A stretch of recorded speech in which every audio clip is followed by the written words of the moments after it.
what's strange, I mean, you mentioned, Hollywood and the arts community, they're not budging.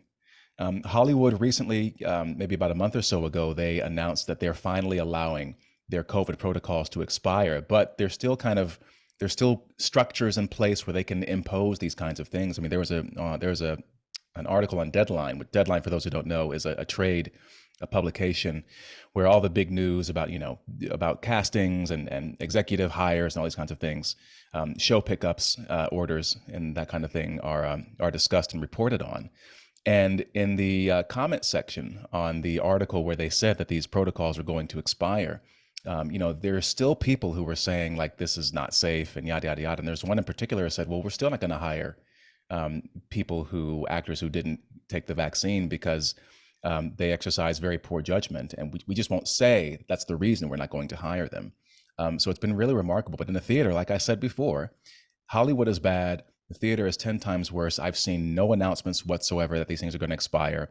I've seen, no effort to sort of move out of the pandemic phase. I'm told under the table that theaters are no longer asking for vaccine cards.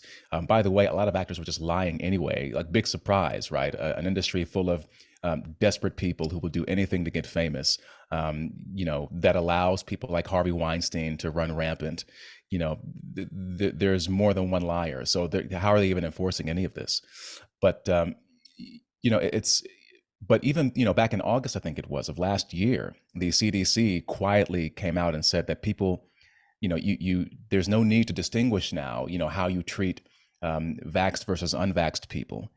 And again, people were still segregating people by vaccine status. I mean, it's unbelievable. And they won't let it go. For whatever reason, they won't let it go, to the extent where I feel like, or I wonder if there's some sort of corruption or something at play. Because when you think about, artists and they're supposed to be these revolutionaries who go against the status quo, but yet, and they hate big pharma. I mean, Bernie Sanders is still writing op-eds in The Guardian today about, well, not, today literally, but, to this day, about these drug companies and how they're fleecing the American people. But then all of a sudden, when it comes to Pfizer or Moderna, we're just supposed to bend over and and worship at the altar of these pharmaceutical giants. It just doesn't make any sense. I mean, every principle that these people claim to stand for, be it standing up for the poor, the marginalized, standing up for people of color, so on and so forth, they violated every single one of their principles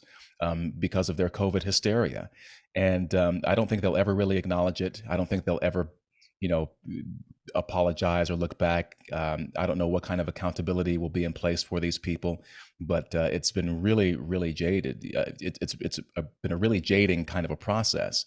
And I had a former colleague reach out to me recently and said, it's going away, and they're not asking for vaccine cards anymore. You are appreciated and you are loved. And I'm like, actually, I don't think people really care. I don't think they really give a shit. I think the world is, they'll just go on as they were.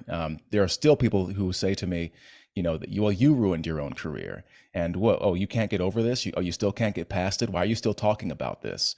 It's deeply entrenched, and I don't know what it's going to take for them to come to their senses. I really don't.